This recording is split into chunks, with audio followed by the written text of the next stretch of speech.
Umaga po sa inyo lahat at muli salamat sa Panginoon na tayo po ay muli nagkita-kita sa bahay-sambahan ng Panginoon sa araw na ito. Ano po?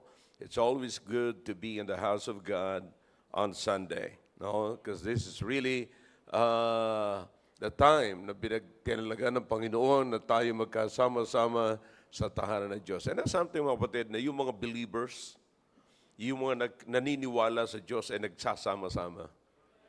That's something, don't take it lightly. No? At ako po'y naniniwala na kinakailangan po talaga nating magsama-sama. Kinakailangan po talaga tayo magsama-sama at sabay-sabay natin pupurihin ang Panginoon. No?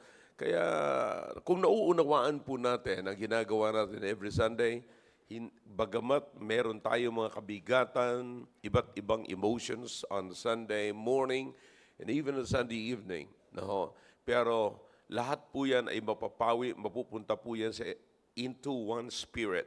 Yeah? God is bringing us into unity of one spirit. Amen? Every time we come to church. Sapagkat dapat alam po natin ang purpose, mga kapatid. Yan po lagi kong sinasabi, if you know your purpose, accomplish it. Amen? All right. So if you have your Bibles now, ay pupunta po muna tayo sa isang talata na i-connect po natin doon po mula sa Genesis. Yung ating pong pinag-aaralan is about God and family. Ngayon, tatalakayin ko po ngayon yung root. And then wag po tayo gusto ko po na mapanatili sa ating isipan yung root, yung pinanggalingan, mga kapatid, yung pinagmulan ng ating pong pamilya. And then, ipapakita ko po sa inyo sa Biblia kung bakit hindi kinakailangan mapunta ito sa iba, may ibang direction. Okay? Now, again, alalahanin po muna natin, let's go back to the book of Genesis. Okay? Genesis, chapter 1, verse number 27. Okay? And then, pupunta na naman po tayo sa 2 Corinthians later on. Okay? 2 Corinthians. Are you with me na? All right. Genesis chapter 1, verse number 27. Palagay ko, naniniwala ko na madali niyong hanapin yan, mga kapatid. Okay? Genesis chapter 1, verse number 27, here's what the Bible says. So God created man in His own image. Okay? Again, if you have your marker, markahan niyo po yan. Napaka-importante po niyan. In the image of God created He him, male and female created He them. Okay? Alam niyo, may nagsabi sa akin na ito raw pinaninindigan ng mga balaki, yung mga alanganin. Kasi daw, nilikha ng Diyos ang male and female. Kaya sila yun. Dalawang personality, dalawang katawan po ito, hindi ito isang katawan na pinagsama. And, sabi dyan, di ba? So, kaya sila daw yung lalaki at babae. Nilikha naman daw sila ng Diyos. Sayang, hindi marunong mag-unawa ng salita ng Diyos. Verse number 28. And God blessed them. Notice that. Okay? God blessed them, and God said unto them, be fruitful and multiply and replenish the earth and subdue it and have dominion over the fish of the sea and over the fowl of the air and over every living thing that moveth upon the earth. So, again, pinapakita po sa atin dito ng Panginoon na dito nagsimula. Nandito po yung tinatawag na commission. Okay? Kinommission niya yung male and female. Obviously, mga kapatid, ito'y pinagsama ng Diyos. Okay? It is well explained in chapter 2. Sa chapter 2, makikita niyo na po dyan yung explanation mismo ng Diyos. Okay? Na siya mismo ang nagsama. At ang babae nanggaling sa lalaki at pinagsama po sila ng Diyos. Kaya po sila nagpo-produce. Which is, ito po ay pagsunod doon sa or fulfillment para ma-fulfill yung chapter 1 na binasa po natin. Okay, nasusundan niyo po mga kapatid? Okay, para mangyari yon, ang Diyos ang nag-provide talaga, makita niyo po, ng female. Ang Diyos ang nag-provide ng mga kasama ng lalaki. Okay? And then sinabi niya, replenish the earth, multiply. Pero yung multiplication mo, kapatid, should be understood as the commission ng Diyos. And dapat connected kung alin yung i-reproduce or alin yung imumultiply. Alin yung imumultiply, maliwanag, image ng Diyos. Okay? Tao na kung paano nilikha, si Adan at si Eva, hindi dapat mababago. Kuha nyo? Siya hindi dapat magbago. When God said, when the Bible says, and God blessed them and then commissioned them to multiply, then they should multiply who they are from the very beginning. And not only who they are, and God also taught them and commanded them how to multiply.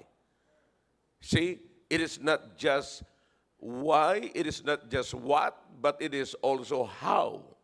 Paano? Hindi yung labo-labo. Mamaya mo, intindihan nyo yung labo-labo na yan, mga kabataan. Okay?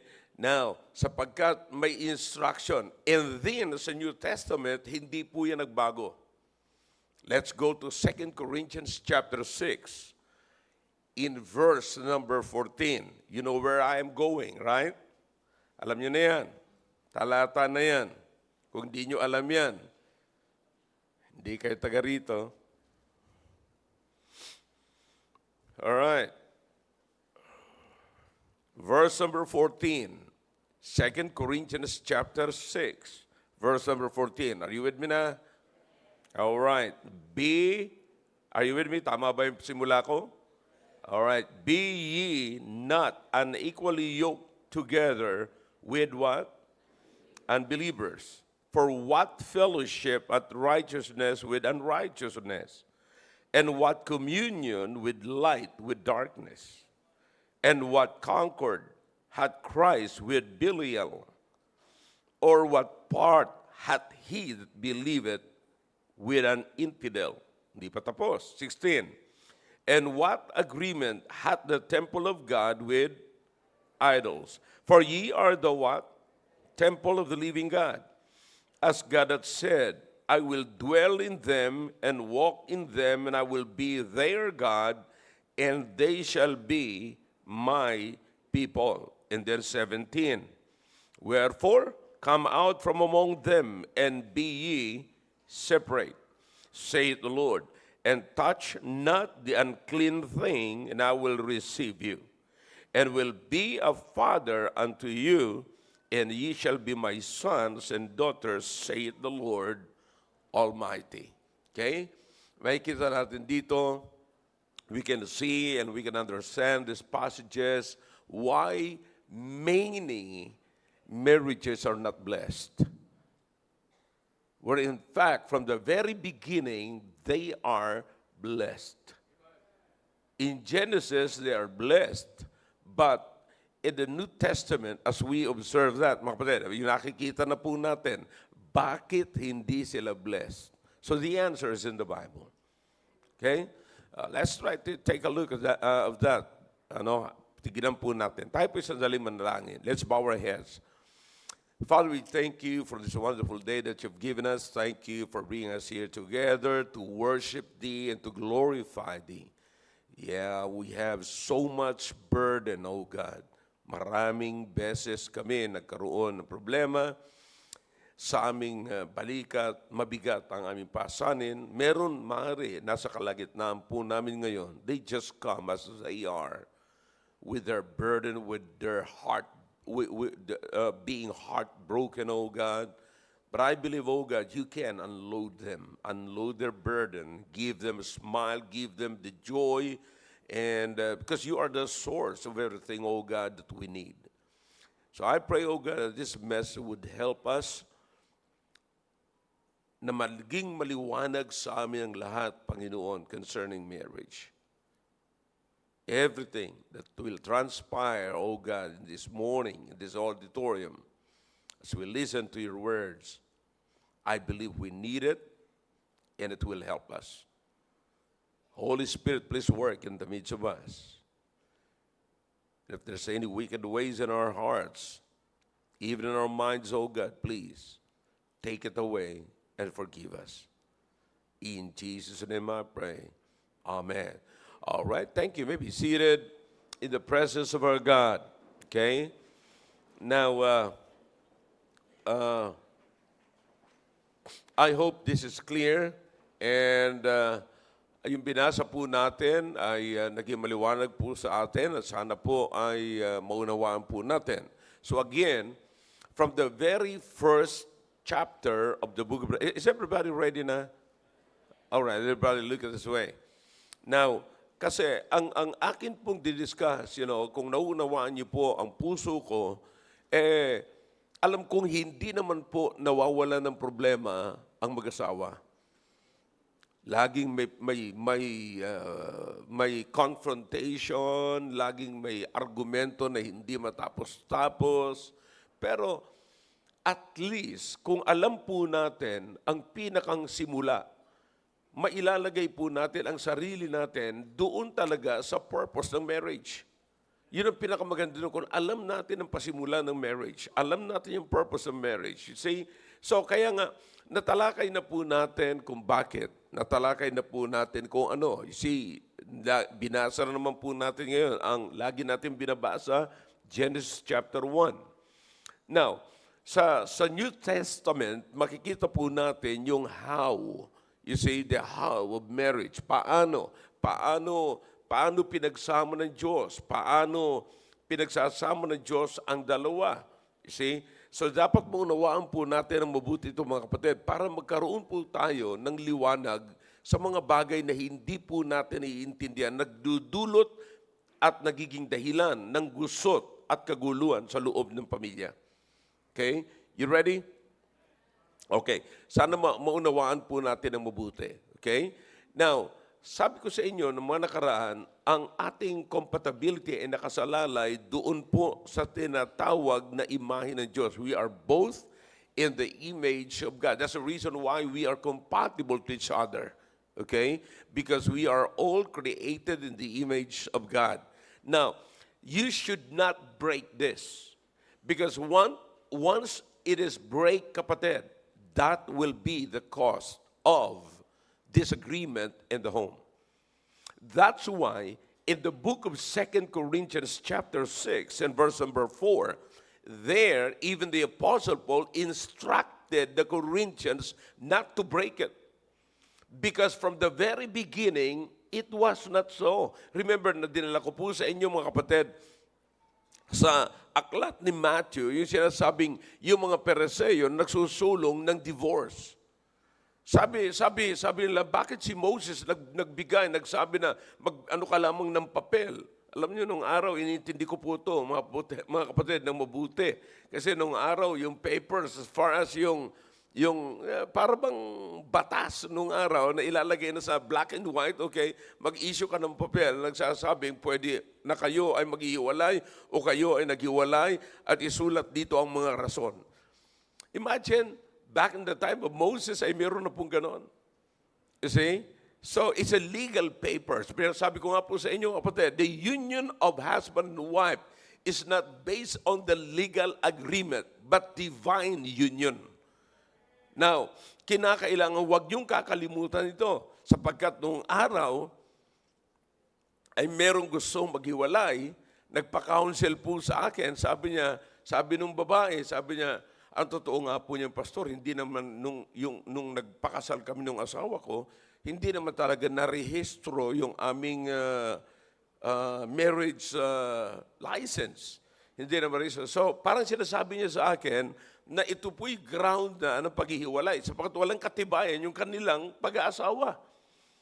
Pero it's not about legal union, kapatid. Yung pag-aasawa hindi lamang nakabatay sa legal union, sa legal papers, but it must be treated as a divine union, not a legal union. Okay? Naunawaan niyo mga kapatid?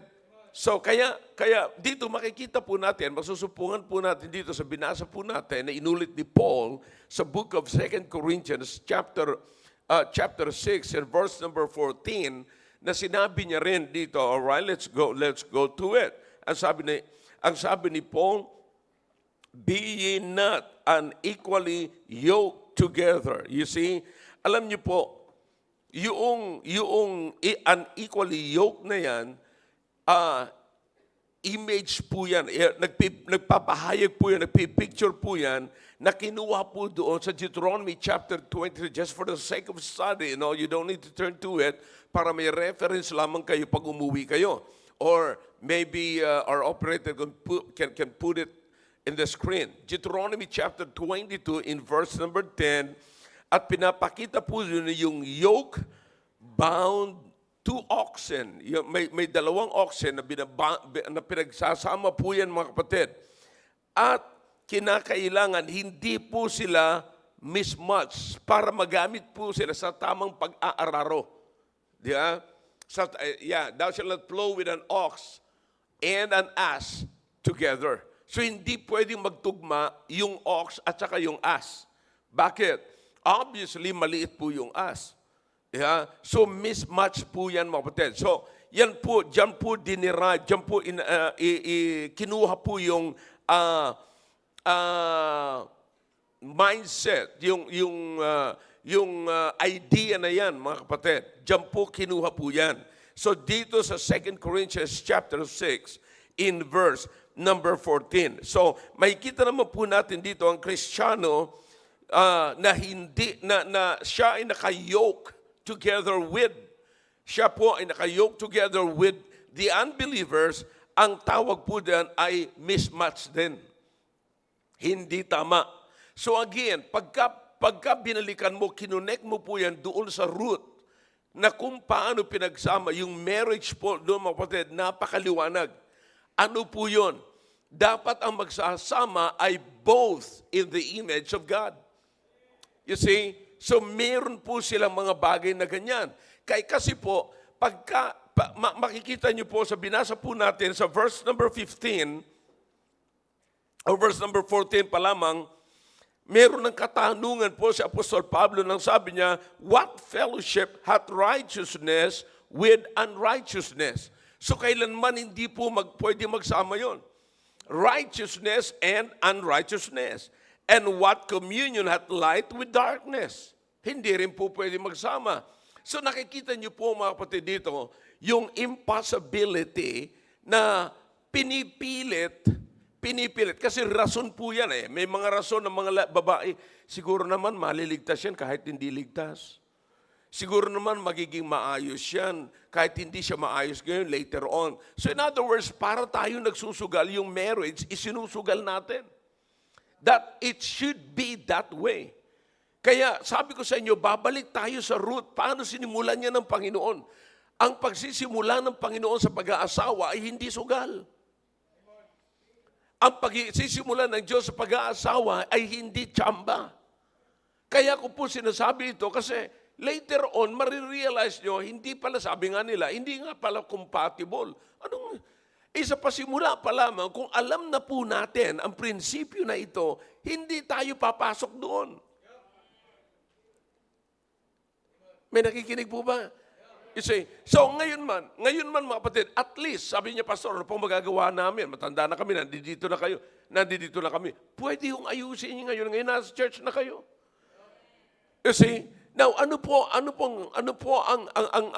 dapat natin makita? Tuloy muna natin yung mga what ni Paul, okay? All right. Verse number 15, what concord hath Christ with Belial? Anong pagkakasunduan? Anong pagtatagpuan? You see, hindi po pwede magtatagpo kayo sa isang direksyon. Magkaiba kayo ng direksyon. Okay? Tandaan niyo po yung sinasabi ko mamaya. Babalikan ko po ito. Okay? Now, maganda po ito mga kapatid. Lalong-lalo sa magsisimula pa lamang at nagpaplano pa lang. May mga lumalapit sa akin. Sabi niya, Pastor, ako po ay mag-aasawa na. ako ay ganito, ganyan. So, tignan natin mabuti, ha? Okay. Now, verse number 16, and what agreement hath the temple of God with idols? God prohibits idolatry. Di ba? Pinagbabawal yan ng Diyos. Ayaw ng Diyos yan. See? So makikita natin, the Bible says we're the temple of the living God. As God had said, I will dwell in them and walk in them, and I will be their God, and they shall be my people. And the admonition of the Apostle Paul, okay, if you would listen to him, kung makikinig po tayo kay Apostle Paul, the admonition is to what? All right, drop down to the next verse number 17. Wherefore what? Come out. You see? Come out. So if there's anything, kapatid, na nabubuo, na sabihin natin nagsisimula, di ba? Sabi ni Paul, come out from among them and be ye what? Separate. Okay? Dapat kung paano naghiwalay yung liwanag at kadiliman, dapat maghihiwalay ka rin doon sa unbelievers. Yan ang paliwanag ni Paul, mga kapatid. Yan kung paano ipresent sa atin ni Paul. You see, so this is the how, kapatid. Paano ka magsisimula kung ikaw naman? Paano at saan kayo magpapatuloy? You see, now, napakahirap po magsimula ng hindi maayos, tapos magpapatuloy kayo ng maayos. Parang hindi nyo nakuha yun. Sabi kaysa ng iba, pwede na siguro yan, aayusin na lang bandang dulo. Napakahirap magsimula ng hindi maayos, tapos gusto nyong magpatuloy sa maayos. Sa pasimula pa lamang, napakahirap. Yung nga nagsisimula ng maayos, napakahirap i-maintain yung kaayusan eh. How much more yung magsisimula ka ng hindi maayos? You see? So here's the thing, kapatid. Kaya sinasabi ng Panginoon, what? Sabi ni Paul sa mga taga-Korinto. You see, sapagat sa ang Korinto, they don't just mind, mga kapatid. Remember that the book of Corinth, the place Corinth, kapatid, is an important place. Mayaman po yan noong araw, kapatid. May port area sila back in those days. Napakahalaga ng port area. So in other words, material things are not a problem. They're not having problem with material things. They are, as far as abundance of the material things concerned, they are abounding from it. See? Nag-abound sila mula dyan sa mga material things na yan, mga kapatid, sapat they have plenty. See, hindi problema. So, para bang wala na sila bang ibang nakikita, mga kapatid. Pero nakikita ni Paul ang emotional problem balang araw. Ang internal problem balang araw. They might not experience a material problem, but the Apostle Paul seeing that they have problem with this, then magkakaroon sila ng isang internal problem. You see, magkakaroon sila ng spiritual problem. They don't have material things problem, but they have spiritual thing problem. They have problem with that. Okay? Yan po ang problema. Kaya nga po, napakahalaga na sisimulan po talaga natin, doon sinasabi natin na yung compatibility. So makikita natin dito, mga kapatid, na wala talaga. Yung contrast na ginamit ni Paul, hinighlight niya po yung impossibility of the union between opposites. You see, hindi po talaga sila pwedeng magsama, mga kapatid. Righteousness and unrighteousness, that's impossible. Light and darkness, that's impossible. Christ and Belial or Satan, that's impossible. They cannot be united. There's no union with that.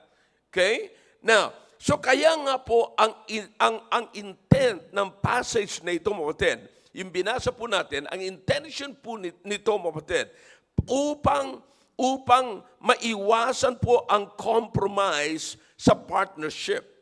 Okay? Na balang araw, yung mga mga believers, yung mga manampalataya, they will walk with the unbelievers. They are going to take the principles of the unbelievers.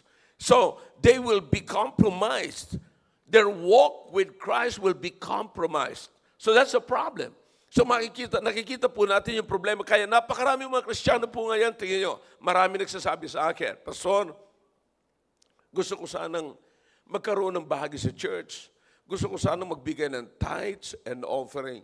Pero wala man akong income. Kasi hindi naman ako, binibigyan naman ako ng asawa ko, pero isang araw, hinahanap niya naman sa akin yung binibigay ko at hindi ko masasabihin na binigay ko sa church kasi magagalit man siya kasi hindi man siya naniniwala sa church.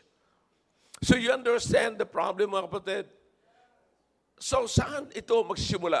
Balikan muna natin yung pinakasimula, mga kapatid, kung paano po ito nangyari. Okay? Now, I don't know, listen, as far as the Bible is concerned, mga kapatid, tingnan nyo mabuti, sa verse number 14 pa lamang, what fellowship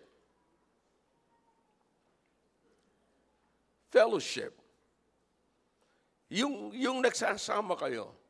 Sa fellowship, mga kapatid, may enjoyment dyan. Nagsasama kayo eh. Pero paano magkakaroon ng kasiyahan yung righteousness sa unrighteousness? Now, let's say, for instance, sabi, hindi yung mangyayari na magkakaroon ng joy. Hindi ka mag-i-enjoy doon sa fellowship ng righteousness between righteousness and unrighteousness. There is no enjoyment between the righteous and unrighteous when they fellowship each other. Paano mangyayari po yun? Kasi magkaiba na po ng like. Now, alam niyo po ba, mga kapatid, we will go back to the first letter of the Apostle Paul to the book of 1 Corinthians. Okay? Punta po tayo sa 1 Corinthians chapter 14. Tignan niyo po. Ito rin po yung admonition ni Paul. Alright? Are you with me? 1 Corinthians chapter 14, the first letter of the Apostle Paul to the Corinthians in chapter 14, verse number 33. Okay? Verse number 33. Now, ito po sabi ni Paul. For God is not the what? Author. Of what?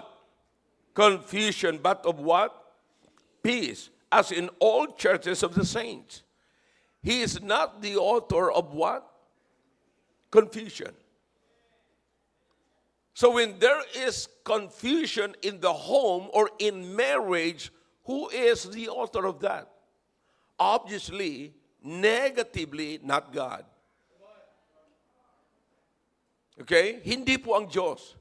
And then, if there's no peace within your marriage, who is the author? Who authored it? Obviously, Satan, because it's not God. Okay? Now, yan ho ito yung mga bagay na nangyayari sa loob ng tahanan natin. Isang ayaw natin at isang hinahanap natin. Did you notice that? Ano yung ayaw natin? Confusion. Ayaw ng asawang babae, ayaw ng asawang lalaki, ang confusion bilang mag-asawa. Kaya many times, nakadalawa ng anak, nakatatlo ng anak, nagtatanong pa yung babae, mahal mo ba talaga ako? Ilang taon na nagsasama, nagka-bankrupt na lahat, nagsapir na lahat, pero yung tanong na, mahal mo ba talaga ako? Hindi nawawala. At ang nakaka-confuse nito at hindi ka panipaniwala, kapatid, is this. Ang naghihiwalay ay parehas nag-iibigan.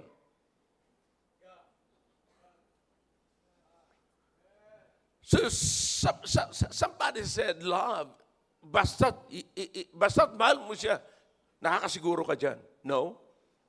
Love is not the assurance of your togetherness. You're together and forever, and you're forever together. It is your principle that you stand or where you stand. See? Nang naaalala niyo mga kapatid, sinasabi ko rito, I love you not because of my feelings. I love you because I decided to love you.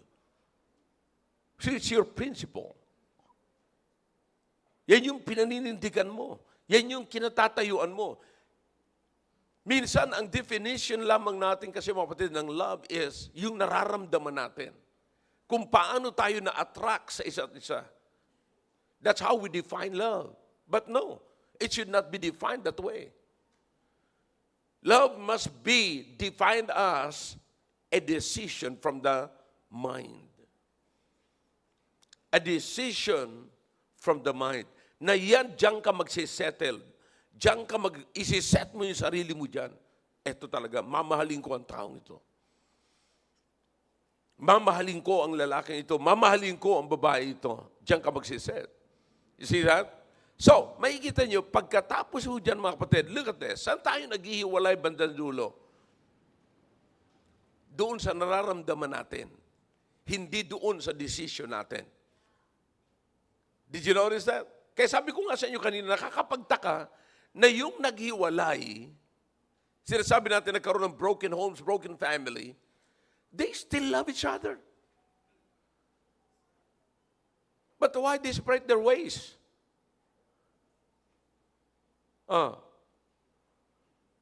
Parang tatahimik kayo mga kapatid.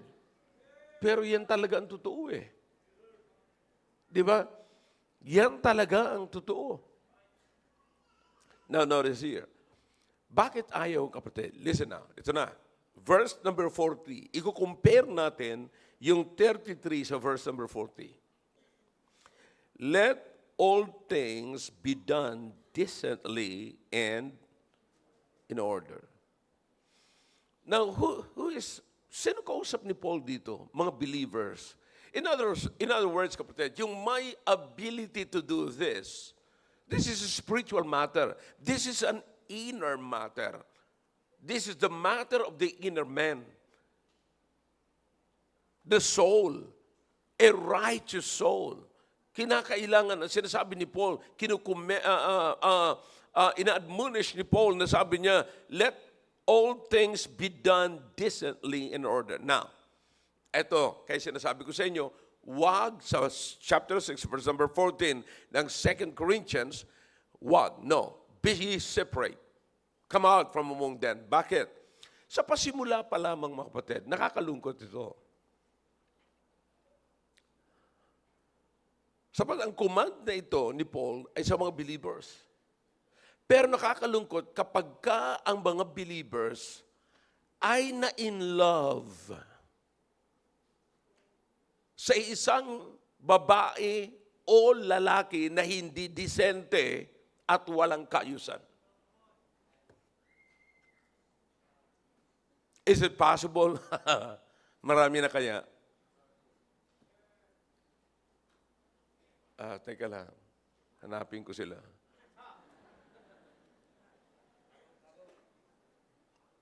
Now, so what God is expecting us? What is the Apostle Paul expecting us? A Christian should be what? Decent.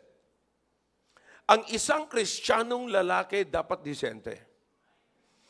Ang isang Kristiyanong lalaki ay dapat may kaayusan. Nakakalungkot kapag ang isang lalaki at ang isang babaeng Kristiyano ay walang kaayusan at hindi disente. Okay, sisimula na tayo. Alright, alam ko, ito yung gusto nyo eh. Kaya nga po, sinasabi ko lagi, pagka manliligaw pa lamang, ipakita mo na nasa kaayusan ka. Kaya nga sa atin mga kapatid, ini-encourage ko yung mga lalaki. You see, yung mga lalaki, ako naman ho, sinasabi ko, hindi ako perpekto. Pero, kailangan mo ng counsel. Baka yung mind mo ay nadadala ka lamang ng emotion mo. Nagandahan ka, tapos nagandahan ka ng pilantik ng dila. May warning si Solomon dyan. You go to the book of Proverbs. Strange what? Strange what? Woman Baka balang araw, you will regret it. Like Solomon, when he said, I found more bitter than death. The what? The woman. Ngayon, hindi nyo pong masasabi yan. Pero pag nagsasama na kayo, totoo sinasabi ni Solomon. Sabay mura. See that? Kaya nga po mga kapatid, sa una pa lamang, ang isang Kristiyano, binata ka ngayon, matuto kang maging maayos. Practicein mo na yung maayos. Huwag kang humugot doon sa luma mong pagkatao. Mamuhay ka na sa bago mong pagkatao. Yun ang ilalabas mo. You see? Kasi natatakot tayo doon sa bago nating pagkatao na ilalabas natin kasi may mga kababaihan kasi na ang gusto nila yung mga mala-artistang approach. Pero tignan niyo mabuti. Kapag ang mga Kristiyano, mga kapatid, tignan niyo lamang, sa pananalita pa lamang, sa approach, pagsasalita. Hindi na pwede yan pagka-Kristiyano ka. Alam mo, mag-aasawa na ako. Game ka ba? Ano to, laro? Oh. Now, anong ginagawa natin? Alright? Kung ikaw talaga ay seryoso, alright, mag-aasawa ka na, hihingi ka ng counsel. Okay? Bakit? Baka naman, by the way, yung hingan mo ng counsel, siguraduhin mo, is spiritually matured. Because he knows how to discern which one is all right and which one is not right. Okay? Now, so tignan mo lang mabuti yun. Ngayon, hingi ka ng counsel. Kaya nga, napakaganda, hingi ka ng counsel sa pastor. Kasi baka ang nahingaan mo ng counsel ay galit doon sa babae o galit doon sa lalaki. Ayun, naku, huwag kang papatodis taong yan. Diba? Ganon. Kasi galit pala siya doon. Ngayon, hingi ka ng counsel sa pastor, sasabihin sa iyo kung anong nalalaman niya doon sa gusto mong maging kapartner habang buhay. Ngayon, okay? Now, para matuturuan ka pa ng tamang approach. Okay? Hindi ka pupunta doon at magpapaalam ka sa magulang. Anong una mong gagawin? Pupunta ka sa magulang. Ipagpapaalam mo. Alam mo kung bakit? Pag-aari niya yung anak niya. Na kung sakaling darating ang panahon, kukunin mo yung pag-aari niya. Hihingin mo. Hihingin mo. Yun ang magandang gagawin. Hihingin mo, ipagpapaalam mo, bagamat hindi mo pa siguradong mapapasayo. Gusto ko lang linawin yan na, pag nagpaalam kayo sa mga magulang, hindi garantiyo na sigurado na. Huwag kayong masyadong mag-assume. Okay? Now, pag nagpaalam, ay okay naman, ganyan-ganyan, at salamat naman. Kayo naman mga magulang, matuto rin naman kayo magpasalamat. Salamat naman na pinagpaalam mo. Ganyan, ganyan. So, you appreciate, learn. Alam nyo, mahina tayo sa ganyan. Hindi tayo gaano magaling mag-appreciate ng ginagawa ng ibang tao. Okay? Now, ngayon, pagka kayo lumapit, kayo mga binata, lumapit, hingin nyo, magpapaalam kayo, ano ang pwede nyong i-present sa kanila na para pagkatiwalaan kayo ng magulang nila na ibibigay yung kanilang anak na pag-aari. Meron ka bang something sa buhay mo na pwede mo i-present? Anong gagawin mo? Anong plano mo? Halimbawa, tatanungin ka ng mga magulang, anong plano mo sa anak ko? Kung kumain yan, 3 platong kanin. Actually, 4 ang tiyan yan. Isa sa harap, 2 sa giliran, isa sa likod. Minsan, yuyug-yug niya pa yan para bumaba doon sa binti. But anyways, hindi yan marunong kumain ng gulay. Ang gustong pagkain yan, mga hotdog, mga ganito, ganyan-ganyan. Sabihin mo lang, alam nyo, sanay naman po ako magpakain ng baboy eh. Well, anyways, hindi po. Hindi po. Okay. All right. Well, sabihin mo sa kanya, anong pwede mong i-present? Are you learning? Kayo mga young men? Gusto mo na mag-asawa, hindi ka pa marunong mag-present? Sabi rito, binasa natin, may kaayusan at disente pamamaraan. You see, anong pwede mong i-present sa mga magulang? And then, anong gusto mong ipangako, pwede mong ipangako. Kaya nga makikita niyo mga kapatid, pag nagkakasal ako, makikita niyo, tinatagpo ng lalaki doon. Sa malayo pa, kinakamayan niya ang nanay, ang tatay, at pinasalamatan. At meron siyang sinasabi. Ano yung sinasabi niya? Mabuti lang binigay niyo, kung hindi, tatagain ko kayo. No. Mabuti naman po, salamat po na pinagkatiwala niyo sa akin at pinapangako ko po sa inyo na kung paano niyong inalagaan ang inyong anak, aalagaan ko rin siya ng sobra sa pag-aalaga ninyo. Kaya niyo ba sabihin yan, mga lalaki? Okay, tamo karamihan nag-amen, mga pangit mga kapatid. Kasi, yun lang ang ipapangako nila, yun lang nagpapaganda sa kanila. But anyways, yeah, so, bahala na kayong tumanggap doon. But anyways, mga kapatid, you see, kinakailangan marinig yan ng mga magulang. Kinakailangan may pipresent ka. Alright? Pagkatapos po niyan, okay? Now, siguraduhin mo na pagpupunta ka sa mga magulang, yung sarili mo ay ayos. Physically. Huwag kang pupunta doon na parang ang buhok mo ay pugad ng lawin. Na sinira na natapos ng pagpugaran. Alam mo, pagka natapos ng pagpugaran, ginaganon-ganon na yung mga kapatid. You see, naku, pag nakita ka doon, pagpasok mo, sasabihin, sus, ito ba makakatabi ng anak mo? Ni hindi yata ito naliligo. Ngayon, kung kayo naman po ay kung kayo naman mga kabataan ay mag-grow ng mustache, ng beard or whatever, hindi naman, wala naman sinasabing Biblia ang bawal doon. Siguraduhin nyo na marunong kayo mag-alaga.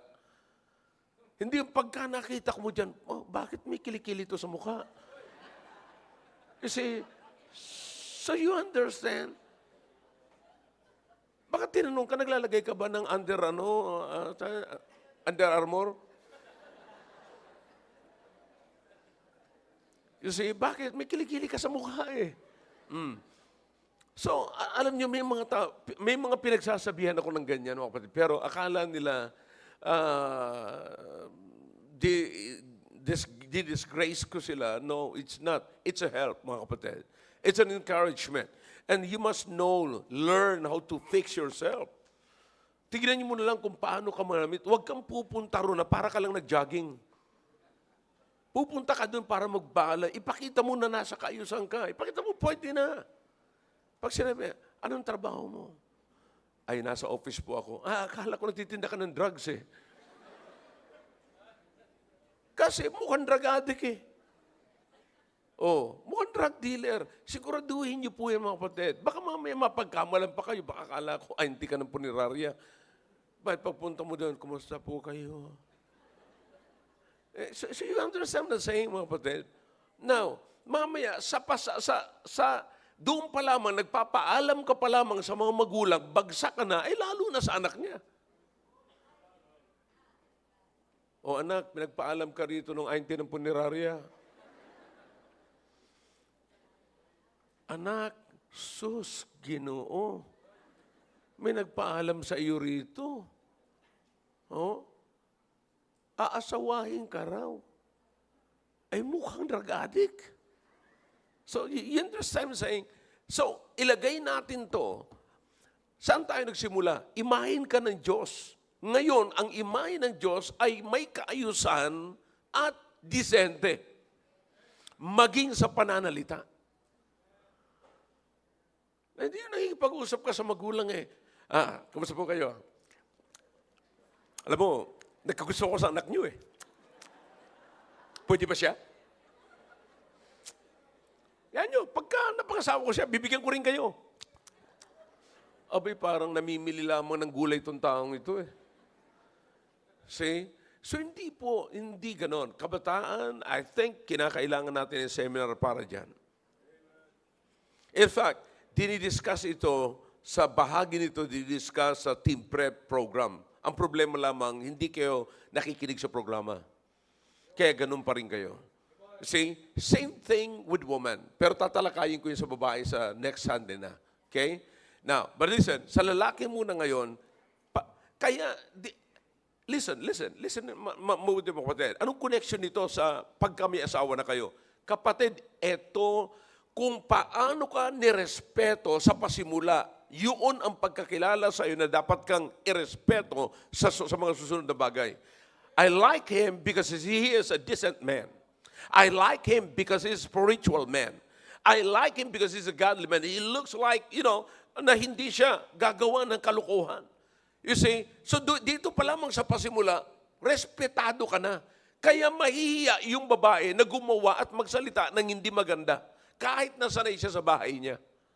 Pero pagkatungkol sa iyo, igagalang ka. Igagalang ka kasi decenteng tao ka eh. You see? Hindi ka pumapatol sa mga salitang hindi maganda. Bayaan mo lang. You see? So alam nila yung ganun. Mahalaga na malaman nila ito kasi magsasama kayo. Hindi mo pa sigurado yung pinili mo pag magkasama na kayo. See? So this is very important. Kaya nga napakahalaga sa pasimula pa lamang kilala mo na. Kaya mapapanatili natin yung Diyos at saka pamilya. It's so important.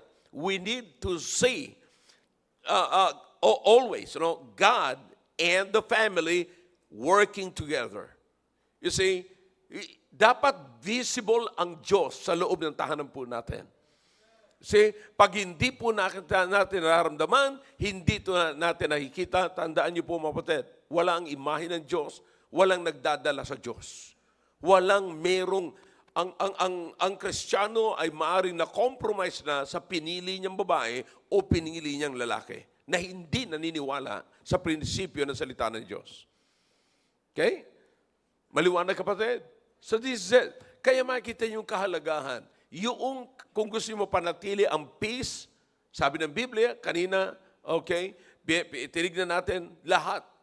You don't want confusion in your marriage.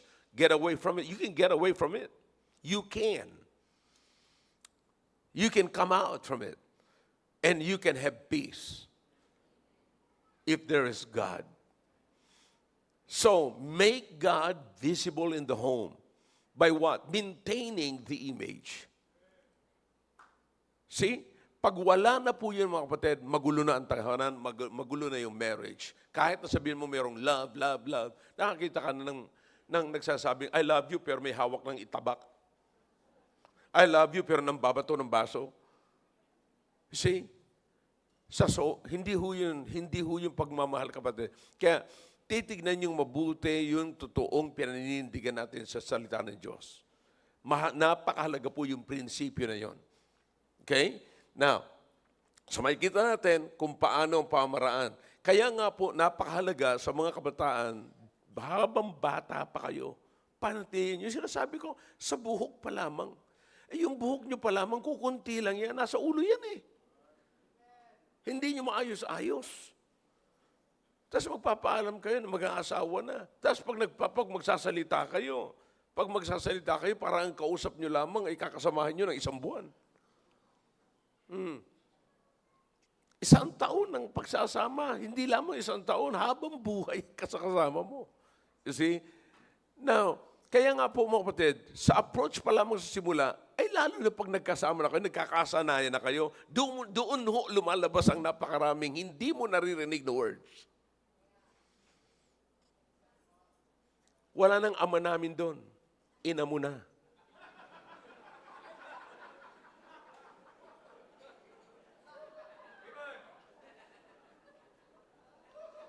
Ang ama namin, prayer yun eh. Pero alam mo na yung isa. Mabuti sana kung meron pang ama namin. Hindi na, ina mo na.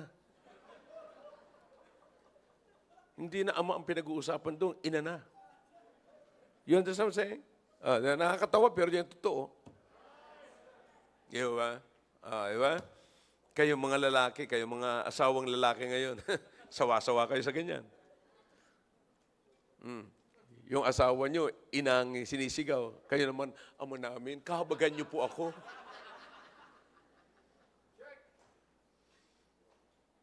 See? Sabi ko sa inyo, ganun pinapahayag. Sabi kung gaano kalakas daw ang babae, sobra.